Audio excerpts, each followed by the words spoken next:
Scott Pantel here with LSI. We're the host of the annual Emerging Medtech Summit, and today I have Nick Pachuda spend some time with us today and tell us about what he's up to, and also we will talk about a panel session that Nick will be leading for us at our upcoming event in May. To get started, Nick, why don't you share with us your background, where you've been, and maybe we can talk at the end of the call about what you're up to today, but if you could frame up some of your experiences in medtech, that would be great. Yep, sure. So thanks for having me. My career is sort of part clinical and part industry. I was a surgeon for 10 years, specialized in foot and ankle, did an orthopedic trauma fellowship. And then in industry, been in a number of companies, small, medium, large, and extra large, I like to say, from startups, small bone innovations, Scientech Spine, to Arthrex, and then Synthes and DePuy Synthes. And my most recent corporate role was leading external innovation for DePuy Synthes Orthopedics and working with J&J Innovation. Okay, that's great. And Nick, you were kind enough to be on one of our panels at our event this past February, and now you're going to head up a new panel for us. I think something that's quite interesting to the folks that we speak with on a daily basis, because you have been on multiple sides of the table. You've been, early stage, like you say, mid stage, and really big stage. How have things evolved in your view? The relationship between the innovator, the investor, the strategic. How have things evolved? Are we headed in the right direction? What's sort of your observation with where we're at today? Yeah, I think there's so many options now. I mean, that's what's exciting to me is, there are incubators and accelerators, venture comes to medtech, comes. So there's, COVID's causing, some changes and upheaval as well. So it's a very fluid marketplace with lots of different options from investors and development partners, manufacturing partners, and strategic partners. And because that playing field is changing, everybody's got to be even more up to date about what the options are and sort of who to partner with and who to talk to and when and how. So the more we're connected to those various players, and I think LSI does a great job in this Emerging MedTech Summit to bring those players to the table from all of those different diverse groups to help people learn and stay on top of things, but also see some great startup technologies. That's great. And so one of the things you'll be covering in your panel is giving the startups some advice on when they should engage and how they should do that with corporates. Are startups engaging with corporates earlier now than they were, say, 5 years ago? And is that good for the startup? Is it good for the strategic? Is it good for both? So tell us a little bit about that. Well, I think the trend has been to engage earlier, but I would still say the same thing I say when people say, when should I be talking to the FDA or when should I be thinking about reimbursement? Earlier than you think you should, right? And it's the same thing with strategic partners. There's no reason not to engage early as long as you have realistic expectations.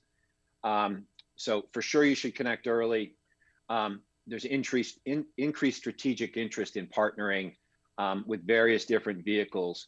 And each partner has their own preferred way, but if they don't know you, they're not going to know which avenue to plug you into. Is it an incubator? Is it a developmental collaboration? Is it an equity investment? Is it a structured deal? Is it some exploratory project to gain experience with you and confidence? But if you're not engaging early, you're not going to know. You might not know strategic interest. You might be operating off of some assumptions in your pitch deck that are totally flawed. So you can inform yourself early as long as you're clear about what your intent is for that conversation, so you're not wasting anyone's time. Is there room for improvement? So I know we've come a long way, and you spent a lot of time at J&J, developing their program. What are some of the areas where there's obvious room for improvement, or are we dialed in and we're right where we need to be?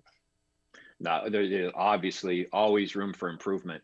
I think it's easy to pick on the startups, so I'm going to answer this in the opposite way. I'm going to pick on the strategics a little bit first and say, strategics should be really clear about what are your areas of strategic interest, right?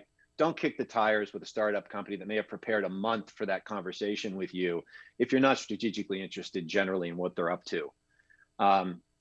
Also be clear about when you want to engage. right? When do you actually look to transact in a technology or a space like this? And what are your preferred structures? Yes, companies like to say everything's on the table, but how do you really prefer to partner in a technology like that at the stage they're in? And then if you're not going to partner for whatever reason, take that extra 5 minutes in your email to give constructive feedback, to really, you don't need to, give away confidential information, but give a little bit of feedback as to what you want to see, when you want to see it, how they might improve. And it might be a phone call or, an extra 2 minutes in that email response. But I think that really goes a long way.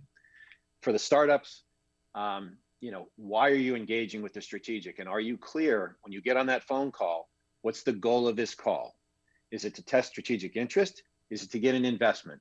Is it to try to get a definitive deal? And you should know that going in. I hate the answer of everything's on the table and, what do you think?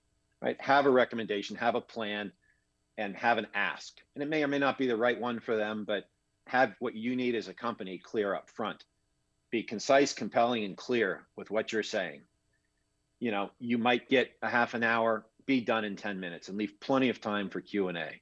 It doesn't need to be a data dump the first conversation you have with people. Make sure you're pitching to the right person, and do a little extra homework and make sure you know who you're talking to, and is it the right person given what your ask probably is, and make sure you're timing it as best you can. If you're giving an update, make sure it's around a relevant milestone. You're just not kicking the tires again with nothing new to say. So if I'm a startup that wants to get in touch with a program like J&J has, and I have where do I start? What do I do first? If I know it's time, I've got the info, I've got a compelling technology, what do I do? What's step one? Right. Get a connection that can educate yourself in advance, right? You've got advisors, clinical advisors, technical or business advisors, you've got a board.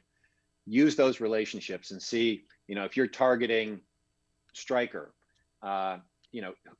someone has to have a relationship. Can you try to get to the right person and get some feedback in advance of, are they even remotely interested? Who's the right person to talk to based on your stage of development and what your ask is? So work your network. If that doesn't work, you can always go the LinkedIn route, but that's tough. It's being done more and more. I'm not sure how effective it is, but it can't hurt. But I think the one thing you want to avoid is the shotgun approach, where you go to LinkedIn and you shoot messages to 50 different people. You go to, use your all of your relationships in your network, and you end up pinging multiple people, and they all end up emailing each other on the other side going, who is this person? So you just be strategic about how you do it. Work your network first. If you can get a connection, great. If not, LinkedIn, but be very professional about how you handle LinkedIn. No one likes the LinkedIn message that has 8 paragraphs of text in it, right? Just get to the point and see if you can build a relationship, and make sure you're delivering value for that person that you're connecting with, and you get to the point. Great. All right. So shifting gears a little bit, because you have been on all sides of the table. It's been a challenging year in many ways. What are your predictions? What are your thoughts? Are we going to see a busy M&A year? Are we going to see, we've had a strong investment climate, I believe. Are we going to see more dollars investing in Medtech? What's your kind of 1 to 2 year prediction from a deals investment standpoint? Well, if you assume, in the midst of COVID, that some players obviously have, a revenue challenge, maybe a margin challenge, maybe restructuring, or thinking about what that next generation commercial model is going to be. I think near term, there's going to be some real interest in commercial opportunities, right? How do we get plug and play commercialization opportunities, growth drivers? I think in the near term, we might see a little bit of a decreased focus on companies that are pre-clinical stage. And I don't think that's going to last for long, but I think the reality of needing to drive growth near term for companies is going to drive commercial deals. And I can't tell you the number of times I've heard in the last year, I want to see that first $10 million in sales. So my feedback to startups would be, make sure you have that plan that doesn't end with 510K or PMA or BLA. Make sure you have that plan, and maybe you don't have to get there, but you have a plan to get that first 10 or $20 million in sales. And how are you going to do that? I've seen the demand for, commercial officers and support for startups, really ramping up. and be fully prepared for not only the regulatory milestone, but the clinical and commercial milestone as well. Okay, that's great feedback. So before we jump into a little teaser, hopefully, about the panel session that you're going to run, and I know we're all a little exhausted with the discussions about COVID, but it's still here.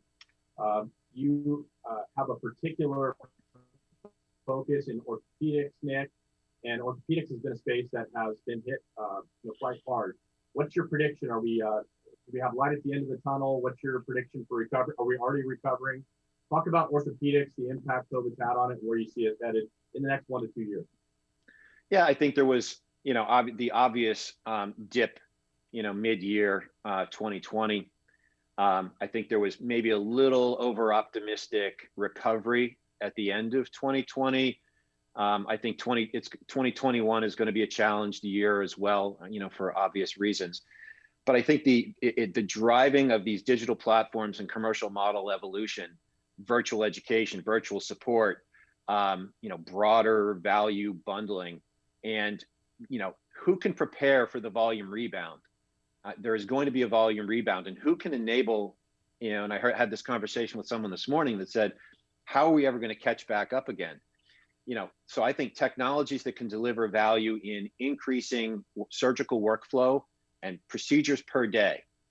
And if a manufacturer or a startup can figure out how to get more cases done per day, I think that, and doing that with the least amount of human capital, I think that there's a tremendous business opportunity to drive that workflow and drive that rebound. So who's going to be best positioned to help physicians, surgery centers, hospitals enable their rebound, because everybody's going to want it. So who's positioned to do that better? I think, you're going to see the stratification of maybe winners and those that are challenged by how well you can help your customer partner with workflow and efficiency. That's great. We've got a real strong group of orthopedic related companies, many that are innovating in these areas that will be at the event, and we've got good turnout for the strategics there. And hopefully, as a result of the companies on the program, we've got investors interested in orthopedics. So tell us a little bit about the panel that you're going to be running. Who's going to be on the panel? What are some of the things that we might be covering? And is it just the startups that should care, or should the investors care about this subject matter as well? Yeah, I mean, in the innovation ecosystem, you've got the startups and the founders, you've got investors and board members, you've got strategics and developers and manufacturing partners. I think this applies to everyone, because everyone wants to know how that startup is going to progress and how are they going to build that relationship with the strategic. So everyone has a vested interest. This is about how and when to engage a corporate investor or a strategic investor. And what I tried to do when we built this panel was have some folks that had experience very early at the accelerator incubator stage and working with a lot of earlier stage investors. We've got, Nick, that's Melinda Richter, right? Her experience with J Labs as a global leader in incubation. I mean, she's a superstar with regard to J Labs and partnering with early stage companies and investors and making those vital connections for some of the best and most transformational innovators, both in medtech and across life sciences. And then I looked at, a mid-stage opportunity, and I brought in Nick Morales, a new venture lead from a J&J Innovation Center in California. And his job is to literally partner with startups that are pre-commercial. So, looking at various models to drive that partnership, developmental collaborations, moving to equity or a structural relationship. So, sort of a mid-stage partner. And I think that Stephen Ralph from Gore is also going to add tremendous input with regard to not only how to drive innovation, but how to incubate from Gore's perspective. So I think we have a really diverse team that will enable a startup and an investor or a strategic to learn more about how do you partner early, how do you partner mid-stage, how do you partner late stage, and what is this COVID environment, how is it changing the playing field, and give the latest insights from people that are dealing with this every day at the strategic level. That's certainly going to be, it's going to be great to get back out, period, but it's going to be a great subject for us to cover. And we're really grateful, Nick, that you're going to run this session, and you have terrific panelists as you've outlined there. So we're looking forward to it. So what's going on with Nick Pachuda? What are you up to these days? If people want to get in touch with you, how can they do it? You've been a little bit under the radar, so if you can share with me what you're up to these days, I'd love to get current with you. Yeah, so I just joined Peptologics, a cutting edge biotech that has an AI-based computational drug design platform, as well as multiple programs developing peptide drugs for multiple clinical applications. And the first application happens to be in orthopedic infection. So it was a perfect play for me. They're based in Pittsburgh, my hometown. So it's a great opportunity to help, a really promising startup move forward. And, for me, I love working with startups, whether it's with a company like Peptologics, with funds, with various investors and startups. I really enjoy the opportunity to mentor at an early stage. So I love the opportunity to sculpt and shape while there's still the ability to have an impact on the direction and the success of the company. So I'm really excited about my new opportunity, and hopefully look forward to maybe being on the podium at the Emerging MedTech Summit, pitching a company sometime soon. We would love that. We would love that. If folks want to get a hold of you, how can they do that? I know you're active on LinkedIn. Is that the best way to get in touch with you? You can use LinkedIn, or you can just get me at nicholas@peptologics.com. All right, and they're aware that you're moving out west, right? That's I know it's your hometown, but hopefully they have a headquarters out for you here somewhere out west. Yeah, well, we'll see. With my boys heading out west, I may end up, in Colorado. We'll see. Depends on college acceptances, I think. All right. Well, Nick, it's always a pleasure. Thank you for your time. Again, looking forward to seeing you in a few short months, and it's a pleasure speaking with you. Thank you. All right, perfect. Always happy to help. Thank you, Nick. Take care. All right, take care, guys.